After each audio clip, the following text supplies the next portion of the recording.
د توبې اول شرط دی اقلاع عن المعصیه. انسان ته پچار دو چې په داسې طریقه باندې دای توبه وباسي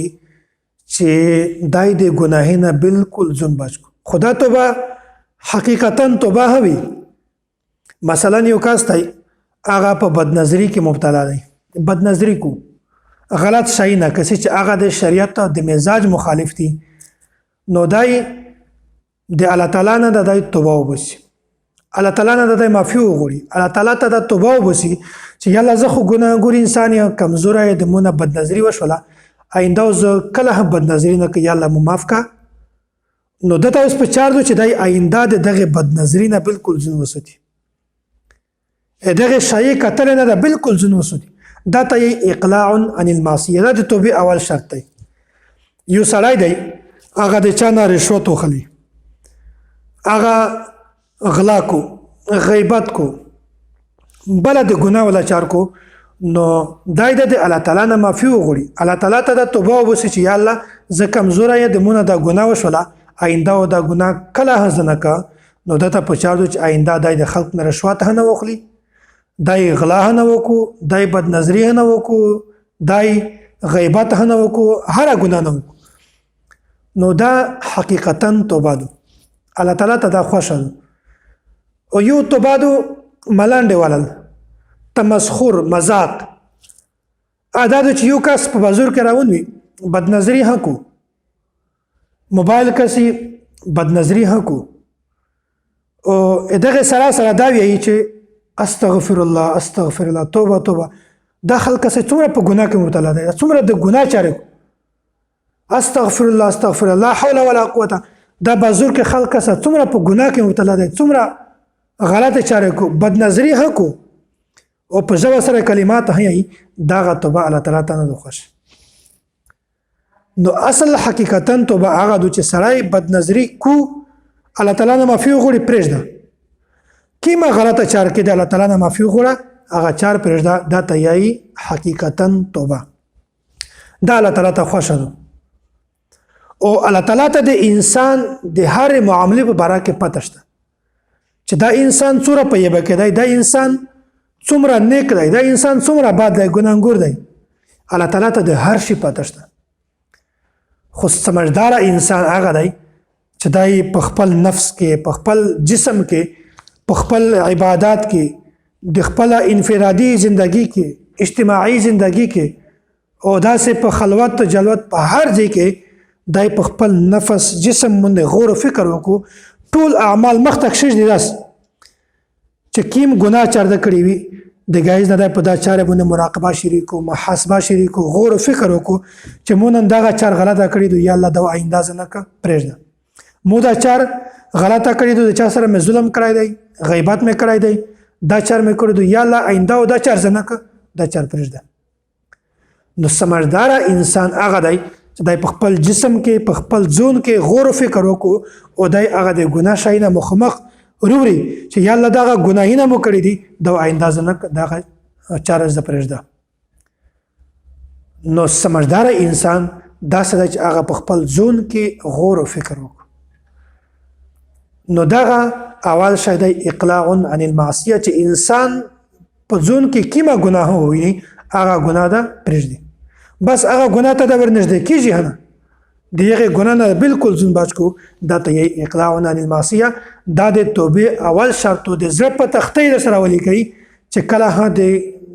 ګناه نه مکمله توبه ونه باسئ، داسې کله ها توس د ګناه نه ځون نشئ ساتلی، ګناه پرېنږدئ، داسې توس کله ها د هغې ګناه نه ځون نشئ بچ کولی. نو دا اول شرط و اقلاع عن المعصیه. د توبې دوم شرط دی ان تندم علیها، چې انسان کې ما ګناه کړی دو، په زړه کې په هغه ګناه باندې پریشانه هوي، په هغه ګناه باندې خپه هوي چې اخ دا څومره غټه ګناه مو وکړه، دا ګناه مو ویلې کړله. هغه محسن ذات، هغه رب چې د یغ نعمتونه په میژ باندې د ګڼ رب په شکل نازلیږي، زه بیا د یغ نافرماني که کچیرې د میژ لوسینه کاټ کو، د میژ پښې کاټ کو، د میژ غوږینه کاټ کو، سترګې نظر دم ختم کو، میژې ته شي نشي کړلی. بیا دمره جبار رب دی، دمره محسن رب دی چې د میش په ټوله ګناهي باندې د پردا چولې خالته ګناهي نه وشي پردا په چولې میشه ته شته شي کړلای دمر د میش محسن رب د بیا میش د نه فن مالي کی نو د توبې د دوام شرط چې کله هدا تونه ګناه وشي اول خدای اقلاع عن المعصيه چې ګناه وکي په غفورن پرېږده توبه وباسه ګناه پرېږده او دوام شرط دا چې په زړه کې د پریشانتیا وي په خپه وي دا ګناه مو ویل کړل یو ذات چې د مو سره دمره شکو چې مو ته دمره نعمت نه کړی ز بیا نه یو نه فرمانی کا دا خو عقل هدا خبره نه مانی نو دا د توبې دوام شرط دی شعب الایمان کې امام بیهقی رحمت الله علیه د لیکلی دی چې من اخطا خطیئه کیم سړی چې وا خطوی وکړو غلطی وکړو او اذنب ذنبا یدا ګناه وکړو د ګناه چار وکړو ثم ندم پابند بیا پریشان شي په خپه شي یای چې فهو کفارته دا د شرمندگی د خفګیان دا د یغه ګناه کفاره ده الله تعالی څومره اسانه طریقه وشوي نن سبا د الله تعالی مشت سماف کو ګناه وشي ورسته خالتیای ها بجاغیږي او زنداز غني چې مو خدا شکر کړای دی بلکې که ګناه در خوشي توبه وباسه پانا بعد پزړه کې هغه ګناه بد هم وګڼه دغه د توپ شمونتیا د تو خفګیان دا ندامت دا د یغه ګناه د پوره کفاره ده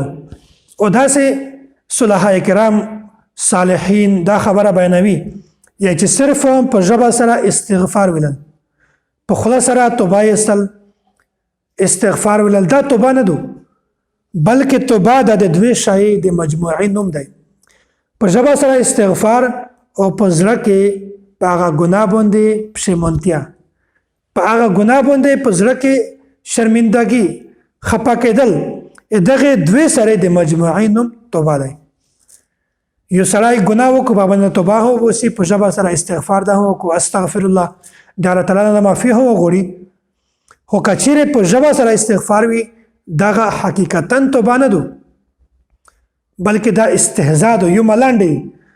او ولته حقیقتا توبه جوړیږي چې په ژبه سره د استغفار الفاظ هوي او په زړه کې په هغه ګناه باندې خپه هوي چې دا ګناه مو ویل کړل دغه دوی سره د مجموعین دا توبه ده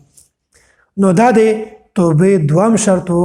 ان تندم علیها چې کیما ګناه در خوشي په هغه ګناه باندې په زړه کې پریشانتیا په هغه ګناه باندې په زړه کې ندامت په خپه کېدل تا ګناه مو ویل وکړه نو دا د توبې دوم شرط دی د توبې درم شرط دا دی ان یعزم عزما جازما ان لا يعود الیها یو انسان دی ګناه وکړه غلطه چاري وکړه نو دای د الله تعالی نه د معفو غوړي الله تعالی ته د توبه وبسي یا الله زه خو کمزور انسان د مونږ خدا ګناه وشوله آینده دا ګناه کله نه کړه د پوخ عزم وکړو ان یعزم عزما جازما د پوخ عزم دا وکړو چې زه آینده دا ګناه کله نه کړم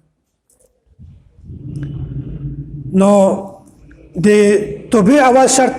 مخکې تر شوی او اقلاع عن المعصیه چې انسان ګناه وکړي په هغه فورا پرېږدي الله تعالی نه د معافي وغواړي فورا دې پرېږدي او دوم شرط ان تندم علیه پابند په زړه کې په خپای پریشان ای په او درم شرط د انداز د پوخ عزم وکړي چې زه دا چار آینده کله نه د یو انسان مزاج د خپل استوز خلاف خبرې کو د خپل مور پلور خلاف خبرې کو د خپل مشر کسب باشه د هر انسان خلاف د سوچ وي نو الله تعالی نه د معافي وغوړي او بیا د څو کو د پوخ عزم وکړي زه آینده د چا خلاف خبرې نه زه آینده دا ګناه نه یو سړی په دفتر کې د نوستوي د ظالم حمایت کو د مظلوم حمایت نه کو د مظلوم خلاف چاليږي او داسې ظلم کو د خلک سره زیاتای کو توبه دا وبسي پوخ عزم دا وکړو د توبې د درم شرط دی چې زه آینده دا ګناه کله نه یو سړی د یغنه ګناهی نشي حرام خوري د یغنه غلطی شي داسې دوکا کو د خلک سره په دکونه کې زیاتای کو ور سره د الله تعالی نه معافي وغوړي پوخ عزم دا وکړو چې زه آینده دا چرنک دا د توبې درم شرط دی ان یعزم عزما جازما ان لا يعود الیها خو ولته چې دا عزم صادق وي عزم کاذب نه یو انسان د یو ګناه چار وکړو بیا په انا بعد توبه وباسي، توبه نه بعد څه وخت نه بعد بیا هغه سړی بیا د ګناه چار وکړو. نو کسې خلق الانسان ضعیف، الله تعالی انسان فطرتي طور باندې ډېر کمزوری پیدا کړی دی. چې کله انسان فطرتي طور باندې کمزوری دی د توبه هم د عاص ضعیفه وي، د دو عزم هم د عاص ضعیف وي. خو عزم صادق اته وایي چې سړی ګناه وکړو په باندې دا توبه وباسي او دا وایي چې آینده وزه دا ګناه کله هم. او شیطان دا ورته وایي چې توبه ته مه ورنږدې کېږه، که توبه د وایستله کیدای شي سبو دا چار بیا وکړي. سړی ذهني ټینشن کې مبتلا شي چې یاره دا زه څه وکړم، دا چار خو د مونه بیا هم سبو شي. دا د شیطان وسوسې دي. شیطان همیشه دا چار کو چې انسان په همیشه کې ناکام وي، خو انسان دا سوچ کو غور و فکر دا کو الله تعالی ته هغه توبه قبیله دو چې یو انسان ګناه وکړو توبه وباسي، پوخ عزم وکړي چې دا ګناه کړه نه کدی بیا ګناه وکړو بیا توبه وباسي، بیا ګناه وکړو بیا توبه وباسي. دغه تفصیل مکه یو در شوی و چې کوم یو سړی ګناه چار وکړو د الله تعالی عدالت الله تعالی قانون دا دی چې یو انسان ته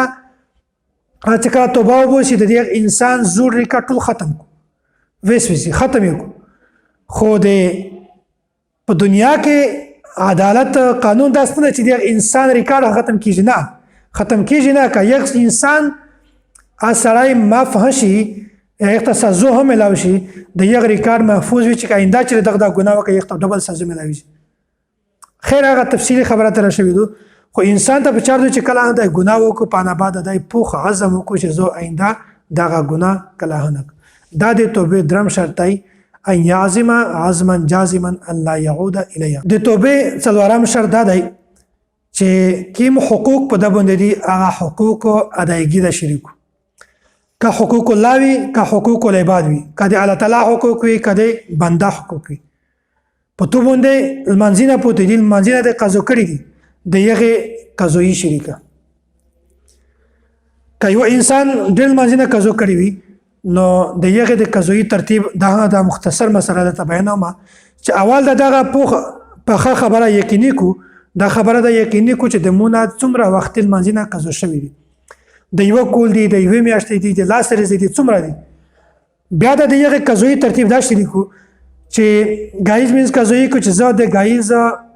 د فرض منځ اخر فرض منځ قضایي یا اول چې د مونږ کیم فرض مینز قضا شوی دی د غایز د یغه قضایي یا اخر چې د مونږ کیم قضا شوی دی د یغه قضایي کا. نو چې کله د کیم منځ قضایي کې پدا کې اول یا اخر لفظ خامخا استعمالوي. دا ول د کله تاریخ تو استید نه وي تو استریز یود نه دی یوز نه. او دومره داسه چې کوم حقوق العبادی د بنده حقوق دي د یغه د ادا کول هم توس کوشش کوي.